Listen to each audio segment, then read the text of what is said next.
കണ്ണൂരിൽ മനു തോമസ് ഉന്നയിച്ച അതിലവിടെ ജില്ലാ കമ്മിറ്റിയോട് ചോദിച്ചാൽ എന്തിനാണ് പ്രതികരിക്കേണ്ടത്? അവിടെ ഏതോ ഒരു ജില്ലാ കമ്മിറ്റി മെമ്പറുമായി ബന്ധപ്പെട്ട പ്രശ്നത്തിനകത്ത് ഞങ്ങൾ സ്റ്റേറ്റ് കമ്മിറ്റിന്റെ ഭാഗമായിട്ട് എന്ത് പ്രതികരിക്കാനാണ്? അത് നിങ്ങളുണ്ടാക്കുന്ന വാർത്തയാണ്. ഒരു നേതാവുമില്ല. നിങ്ങളുണ്ടാക്കുന്ന വാർത്ത മാത്രമേ ഉള്ളൂ. ആ വാർത്തയിൽ ഒരു തരത്തിലുള്ള ഇടപെടാനും ഞാൻ ചെയ്യാറില്ല. അത് അവിടെ എം പി ജയരാജനോട് ചോദിച്ചാൽ മതി.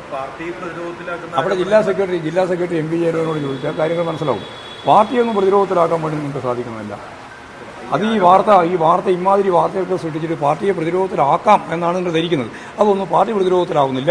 അവിടെ ജില്ലാടിസ്ഥാനത്തിലുള്ള ഒരു പ്രശ്നമാണ്. അത് പാർട്ടി ജില്ലാ സെക്രട്ടറിയോട് എം പി ജയരാജനോട് ചോദിച്ചാൽ കാര്യങ്ങൾ കൃത്യമായിട്ട് മനസ്സിലാക്കും. അതിനു പകരം ഇത് അസംബ്ലിയിലും പുറത്തും ഒക്കെ വലിയ ഒരു വാർത്തയാക്കി കെട്ടിപ്പൊക്കി ഞങ്ങളെന്തോ വേറെന്തോ ചെയ്യാൻ പോവാണ് എന്നുള്ള തിരിധാരണ ഉണ്ടാക്കേണ്ടില്ല. ആ ധാരണക്ക് ഞാനില്ല. നിങ്ങൾ ഉണ്ടാക്കുന്ന വാർത്തയാണ്. ആ വാർത്ത നിങ്ങൾ തന്നെ അവസാനിപ്പിച്ചാൽ മതി.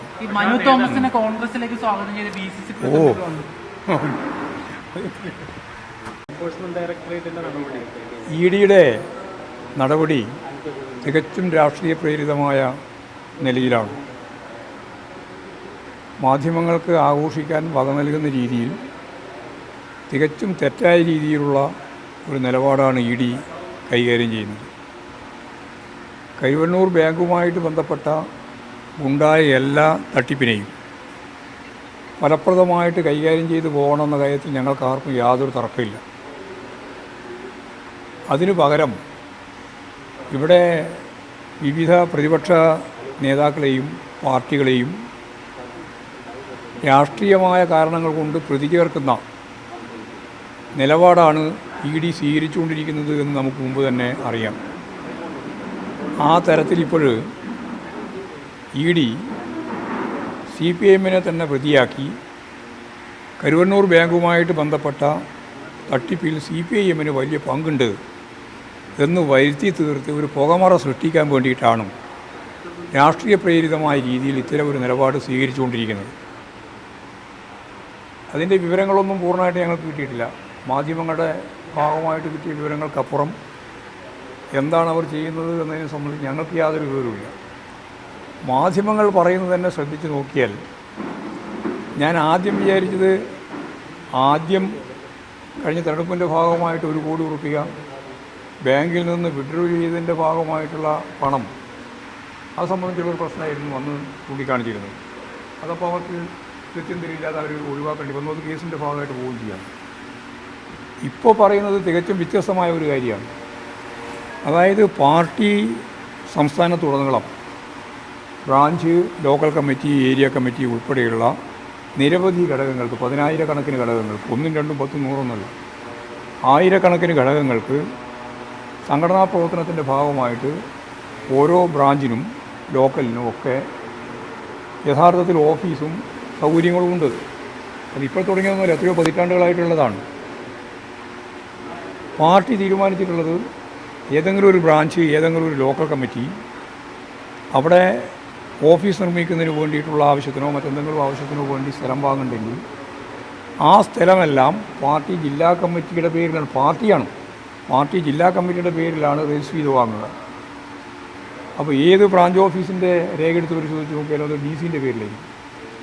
ലോക്കൽ കമ്മിറ്റിയുടെ സ്വത്ത്, അതിൻ്റെ ഭാഗമായിട്ടുള്ള ഭൂമിയുടെ രേഖ ജില്ലാ കമ്മിറ്റിയുടെ സെക്രട്ടറിയുടെ പേരിലായിരിക്കും. ഇതൊരു സ്ഥിരമായിട്ടുള്ള ഏർപ്പാടാണ് കേരളത്തിലുടനീളം. എല്ലാ ജില്ലകളിലും അങ്ങനെയാണ്. ഇവിടെ ഏതോ ഒരു ബ്രാഞ്ചിൻ്റെയോ അല്ലെങ്കിൽ ലോക്കൽ കമ്മിറ്റിയുടെയോ ഓഫീസ് നിർമ്മാണവുമായിട്ട് ബന്ധപ്പെട്ട് അവിടെ ഉണ്ടായിരുന്ന ആ അക്കൗണ്ട് മരവിപ്പിക്കുന്നു എന്ന രീതിയിൽ, അല്ലെങ്കിൽ അതിൻ്റെ ഭാഗമായിട്ടുണ്ടാക്കിയതാണ് ഈ ഓഫീസ് എന്ന് പറഞ്ഞിട്ട് ഓഫീസ് പിടിച്ചെടുക്കാനാണ് ശ്രമിച്ചുകൊണ്ടിരിക്കുന്നത്. തികച്ചും തെറ്റായ രാഷ്ട്രീയ പ്രേരിതമായ വേറെ ഒരു കാര്യവും അവർക്ക് പറയാനില്ലാതിരിക്കുമ്പോൾ CPM-ൻ്റെ മേലെ പഴിചാരി രക്ഷപ്പെടാൻ വേണ്ടിയുള്ള ബോധപൂർവമായ പ്രവർത്തനമാണ്. രാഷ്ട്രീയമായ പ്രതികളോട്, എല്ലാ പ്രതിപക്ഷ പാർട്ടികളോടും അവരെടുത്തുകൊണ്ടിരിക്കുന്ന നിലപാടിൻ്റെ വേറൊരു പതിപ്പാണ്. ഒരു തെളിവും കിട്ടാതിരിക്കുമ്പോൾ തെളിവ് എന്ന് പറഞ്ഞിട്ട് തികച്ചും തെറ്റായ രീതിയിൽ കാര്യങ്ങൾ അവതരിപ്പിച്ചുകൊണ്ടിരിക്കുന്ന ഒരു സമീപനമാണ് അവർ സ്വീകരിച്ചുകൊണ്ടിരിക്കുന്നത്. അത് രാഷ്ട്രീയമായിട്ടും നിയമപരമായിട്ടും നേരിടും. ഒന്നും കണ്ടില്ല, ഒരു കാര്യവും കിട്ടിയില്ല, അറിയിച്ചില്ല.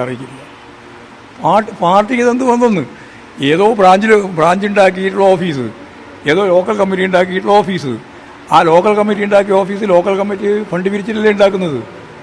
അവർ രേഖ വാങ്ങുമ്പോൾ, അതായത് സ്ഥലം വാങ്ങുമ്പോൾ പാർട്ടിയുടെ പേരിലാണ്, ജില്ലാ കമ്മിറ്റിയുടെ പേരിലാണ് യഥാർത്ഥത്തിൽ രജിസ്റ്റർ ചെയ്യുന്നത്. എല്ലാ രേഖയും അങ്ങനെയാണ്. അപ്പോൾ ഇതൊക്കെ തോന്നിയാസം കളിക്കുകയാണ്. യഥാർത്ഥത്തിൽ സംഭവം വെറും രാഷ്ട്രീയ പ്രേരിതം മാത്രമല്ല, തോന്നിയാസം എന്തും ചെയ്യാൻ ഞങ്ങൾക്ക് അവകാശമുണ്ട് എന്ന ഒരു ഫാസത്തിലേക്കുള്ള യാത്രയുടെ അവർക്ക് ഇപ്പോൾ മതിയായിട്ടില്ല. ഇനി എങ്ങനെയാണ് അതിനെ നേരിടാൻ? അതിനെ രാഷ്ട്രീയമായി നേരിടും, ശക്തിയായിട്ട് ഞങ്ങൾ നേരിടും, അതുപോലെ നിയമപരമായിട്ട് നേരിടും. രണ്ട് തരത്തിലുള്ള നിലപാടാണ് ഞങ്ങൾ സ്വീകരിക്കുന്നത്. ആം ആദ്മി പാർട്ടിക്കെതിരെ സമാനമായിട്ടുള്ള രീതിയിലായിരുന്നു. അതെ അതെ. CPM-നെതിരായിരുന്നു. CPM-നെതിരെ എങ്ങനെ CPM-നെതിരായിട്ട് വരാനാണ്? CPM-നെതിരായിട്ട് വരുന്നു എന്ന് അവർ പറയുകയാണ്. എന്തടിസ്ഥാനത്തിലാണ് CPM-നെതിരായിട്ട് വരിക? അപ്പോൾ അടിയന്തരമായി ഏത് ലോക്കൽ കമ്മിറ്റിയോ ഏതോ ബ്രാഞ്ച് കമ്മിറ്റിയോ അല്ലെങ്കിൽ ബ്രാഞ്ചോ അവർ വാങ്ങിയിട്ടുള്ള സ്ഥലം, അവർ വാങ്ങിയിട്ടുള്ള കെട്ടിടം, അവരുണ്ടാക്കിയിട്ടുള്ള കെട്ടിടം, ആ കെട്ടിടം രജിസ്റ്റർ ചെയ്തത് ലോക്കൽ DC സെക്രട്ടറിൻ്റെ പേരിലാണ്. എല്ലാവരും അതാ കേരളത്തിലുടനീളം അങ്ങനെയാണ്. അതൊക്കെ വെച്ചുകൊണ്ട് പാർട്ടിക്കെതിരായിട്ട് കേസെടുക്കും എന്ന് പറഞ്ഞാൽ എന്ത് കേസെടുക്കാനാണ്? കേരളം അവതരിപ്പിച്ച തെരഞ്ഞെടുപ്പ് അവലോകനമായിട്ട് ബന്ധപ്പെട്ട റിപ്പോർട്ട് കേന്ദ്ര കമ്മിറ്റിയിലെ ദേശീയ നേതൃത്വം ഇത്രയും മതി. പക്ഷേ ഈ കരിവന്നൂരിലൊരു ചോദ്യം അതായത് 25 അക്കൗണ്ടുകൾ പാർട്ടി തെരഞ്ഞെടുപ്പ് കമ്മീഷന് നൽകിയത് കൃത്യമായിട്ട് നൽകിയിട്ടില്ലെന്ന് ED പറയും. ഞാൻ ഇതൊക്കെയാ പറഞ്ഞത്. ഈ ബ്രാഞ്ചും അതുപോലെ ലോക്കൽ കമ്മിറ്റികളൊക്കെ തയ്യാറാക്കുന്ന അവരുടെ ഭാഗമായിട്ട് വരുന്ന കണക്കൊന്നും അല്ല പൂർണ്ണമായിട്ട് വരുന്നത്. അങ്ങനെ ആയിരക്കണക്കിനാണ് അക്കൗണ്ട് വരുന്നത്. കേരളത്തിലുടനീളം എത്ര ബ്രാഞ്ച്, 10,000 ബ്രാഞ്ചും നൂറുകണക്കിന് ആയിരക്കണക്കിന് ലോക്കൽ കമ്മിറ്റികളും. അപ്പോൾ ഇതൊക്കെ ഒരു പുകമറ സൃഷ്ടിക്കാൻ വേണ്ടിയിട്ടാണ്. തികച്ചും തെറ്റായ രീതിയിലുള്ള പരിപാടികളാണ്. ഈ കഴിഞ്ഞ തെരഞ്ഞെടുപ്പ് കാലത്ത് ഏറ്റവും വലിയ വിഷയമായിട്ട് കേന്ദ്ര ഏജൻസികളുടെ ദുരുപയോഗമാണ് രാഷ്ട്രീയപരമായിട്ട്. ഒരു BJP-ക്ക് ഒറ്റയ്ക്ക് കേവല ഭൂരിപക്ഷമില്ലാത്തൊരു സർക്കാർ വന്നിരിക്കുന്നു. എന്നാൽ പോലും ഈ ശൈലിയിൽ മാറ്റമില്ല എന്ന് തന്നെയാണ് അതാണ് ഇപ്പോൾ കാണിക്കുന്നത്. ഇതാണ് എന്തും പ്രതിപക്ഷത്തിനെതിരായിട്ട് എന്തും ചെയ്യാനുള്ള ഒരു നിലപാടാണ്. ഒരു ജനാധിപത്യ സംവിധാനവും കൈകാര്യം ചെയ്യാൻ അവർ ഉദ്ദേശിക്കുന്നില്ല. അപ്പോൾ അത് കൂടുതൽ പരാജയത്തിലേക്ക് അവരെ നയിക്കുക മാത്രമേ ചെയ്യുള്ളൂ. അതാണ് അതിൻ്റെ കാര്യം. രാഷ്ട്രീയമായിട്ട് ഇതിനെ നേരിടാൻ തന്നെയാണ് ഉദ്ദേശിക്കുന്നത്. നിയമപരമായിട്ട് പണിയുക, നിയമപരമായിട്ടും നേരിടും. കണ്ണൂരിൽ മനു തോമസ് ഉന്നയിച്ച ആരോപണം അതിലവിടെ ജില്ലാ കമ്മിറ്റിയോട് ചോദിച്ചാൽ എന്തിനാണ് പ്രതികരിക്കേണ്ടത്? അവിടെ ഏതോ ഒരു ജില്ലാ കമ്മിറ്റി മെമ്പറുമായി ബന്ധപ്പെട്ട പ്രശ്നത്തിനകത്ത് ഞങ്ങൾ സ്റ്റേറ്റ് കമ്മിറ്റീൻ്റെ ഭാഗമായിട്ട് എന്ത് പ്രതികരിക്കാനാണ്? അത് നിങ്ങളുണ്ടാക്കുന്ന വാർത്തയാണ്. ഒരു നേതാവില്ല. നിങ്ങളുണ്ടാക്കുന്ന വാർത്ത മാത്രമേ ഉള്ളൂ. ആ വാർത്തയിൽ ഒരു തരത്തിലുള്ള ഇടപെടാനും ഞാൻ ചെയ്യാറില്ല. അത് അവിടെ MP ജയരാജനോട് ചോദിച്ചാൽ മതി. അവിടെ ജില്ലാ സെക്രട്ടറി MP ജയരാജനോട് ചോദിച്ചാൽ കാര്യങ്ങൾ മനസ്സിലാവും. പാർട്ടിയൊന്നും പ്രതിരോധത്തിലാക്കാൻ വേണ്ടി നിങ്ങൾക്ക് സാധിക്കുന്നില്ല. അത് ഈ വാർത്ത ഇമാതിരി വാർത്തയൊക്കെ സൃഷ്ടിച്ചിട്ട് പാർട്ടിയെ പ്രതിരോധത്തിലാക്കാം എന്നാണ് നിങ്ങൾ ധരിക്കുന്നത്. അതൊന്നും പാർട്ടി പ്രതിരോധത്തിലാവുന്നില്ല. അവിടെ ജില്ലാടിസ്ഥാനത്തിലുള്ള ഒരു പ്രശ്നമാണ്. അത് പാർട്ടി ജില്ലാ സെക്രട്ടറിയോട് MP ജയരാജനോട് ചോദിച്ചാൽ കാര്യങ്ങൾ കൃത്യമായിട്ട് മനസ്സിലാക്കും.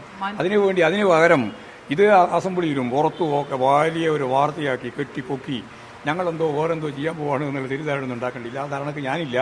നിങ്ങൾ ഉണ്ടാക്കുന്ന വാർത്തയാണ്. ആ വാർത്ത നിങ്ങൾ തന്നെ അവസാനിപ്പിച്ചാൽ മതി. മനു തോമസിനെ കോൺഗ്രസിലേക്ക് സ്വാഗതം ചെയ്ത് BCC